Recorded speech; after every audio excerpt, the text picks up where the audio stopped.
अस्सलाम वालेकुम। मैं मोहम्मद उल्करनैन और अपना यूट्यूब चैनल नो साइड के साथ। अगर आप हमारे यूट्यूब चैनल के ऊपर नए हैं तो प्लीज सब्सक्राइब कीजिए, कमेंट कीजिए और शेयर कीजिए। फैसलाबाद का आज हम जो ये इस व्लॉग के अंदर ये तीसरा हमारा हलका है जिसको हम अब डिस्कस करने जा रहे हैं। ये हलका है NA 97, पुराना इसका नंबर होता था NA 103। ये वो हलका है जहां पर पाकिस्तान मुस्लिम लीग नून के गौहर अली बलोच साहब ने पिछली दफा कामयाबी हासिल की थी। उन्होंने अगर 2018 के अगर मैं आपको थोड़ा रिजल्ट बता दूं, 77,000 के करीब 77,000 वोट लिए थे अली गौहर ने। पाकिस्तान तहरीक इंसाफ की तरफ से जहां पर सादुल्ला बलोच साहब थे उन्होंने यहां पर 66,000 वोट लिए, और शहादत अली बलोच पाकिस्तान पीपल्स पार्टी की तरफ से यहां पर थे, उन्होंने 25,000 वोट लिए थे। अब इस सीट के ऊपर बहुत सारे तब्दीलियां हुई हैं। पहली तब्दीली अगर हम मुस्लिम लीग नून के अंदर देखें, यहां पर 2013 में जो बंदे यहां पर मुस्लिम नून के कामयाब हुए थे, रजब अली बलोच साहब। रजब अली बलोच साहब की डेथ हो गई।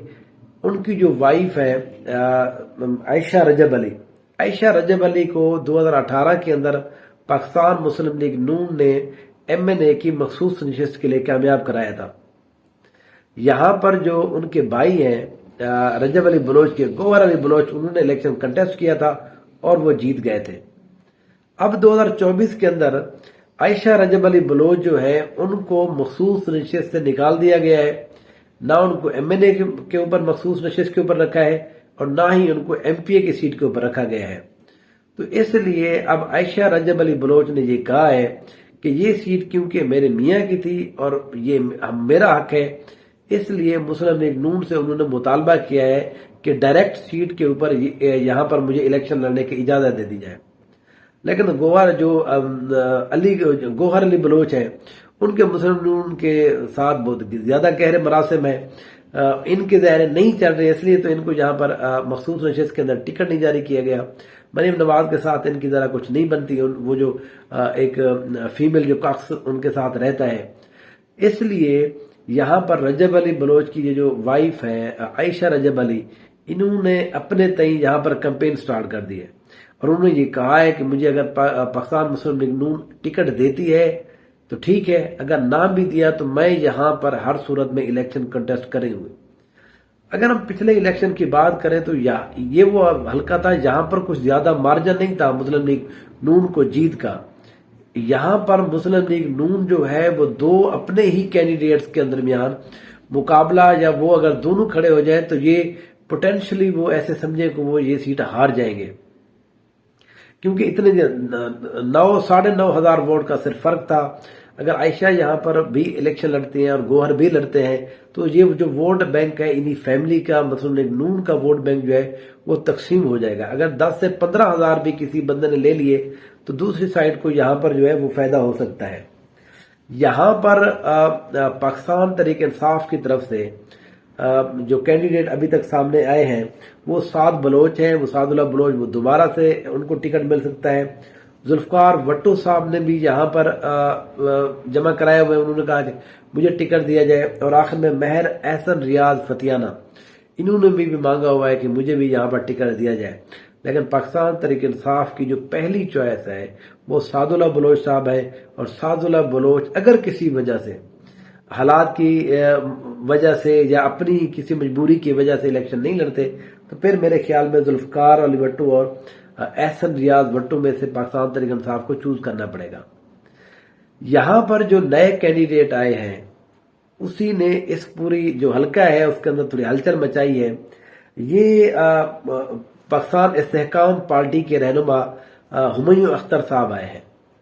हुमायूं अख्तर साहब जो है ये बहुत बड़े बिजनेसमैन हैं।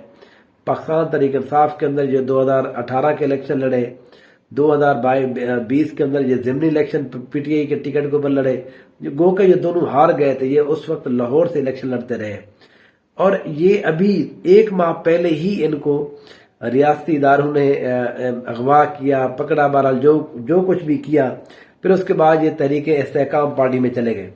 तो अब ये तहरीक इस्तेहकाम पार्टी की बुनियाद के ऊपर لاہور کو چھوڑ کر فیصل آباد کا انہوں نے حلقہ انتخاب کیا ہے جو NA-97 ہے. یہاں پر انہوں نے پہلے آتے ہوئے مسلم لیگ نون کے اوپر ایک خودکش حملہ کیا ہے. اس خودکش حملے کے اندر پولیٹیکلی خودکش حملہ انہوں نے یہاں پر مسلم لیگ نون کے سکندر جتوئی ایک ہیں، وہ MP کے کینڈیڈیٹ تھے، انہوں نے کاغذات بھی جمع کرائے ہوئے، پارٹی کو کہا بھی ہے.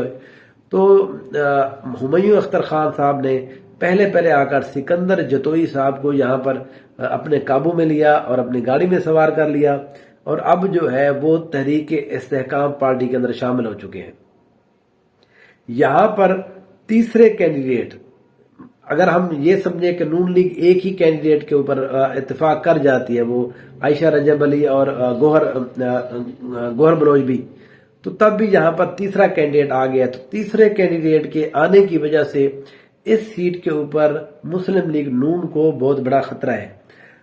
یہاں پر ہمایوں اختر صاحب کس طرح سے کمپین کرتے ہیں، وہ صرف اور صرف یہاں پر پیسے کی بنیاد کے اوپر، یہ ان کا زیادہ علاقہ نہیں ہے، وہ زیادہ واقف کار نہیں ہے، وہ بس اسی طرح سے لوگوں کو توڑنے کی کوشش کریں گے. یہ ایکسپیکٹڈ ہے پاکستان تحریک انصاف کے کسی ایک MP کو یہاں سے وہ توڑنے میں کامیاب اگر ہو گئے تو یہ ان کے لیے پھر بہتر ہوگا.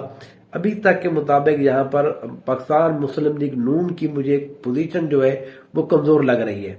یہاں پر مقابلہ جو ہوگا وہ ہمایوں اختر خان صاحب اور یہاں پر پاکستان تحریک انصاف کی طرف سے سعد اللہ بلوچ اگر ہوئے تو بہت ہی ٹف مقابلہ ہوگا.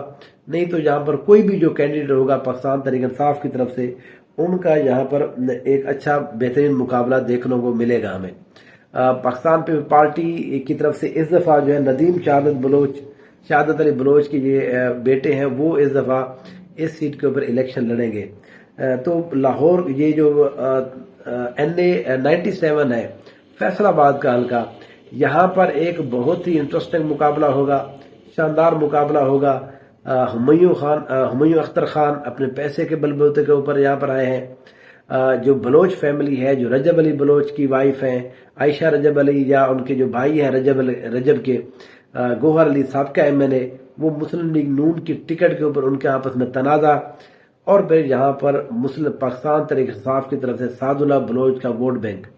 یہ ساری چیزیں اس سیٹ کو بہت ہی انٹرسٹنگ بنا دیتی ہیں، اور یہ جو حلقہ ہے یہ بہرحال بہت سارے لوگوں کی نظر میں رہے گا کہ یہاں پر گوہر علی بلوچ فیملی کو، یہ جو مسلم نون کا گروپ ہے، ان کو شکست ہوتی ہے، یا ہمایوں اختر صاحب جو ہے وہ اپنا کوئی مہارت، اپنی کمال اور چمتکار جہاں پر دکھاتے ہیں.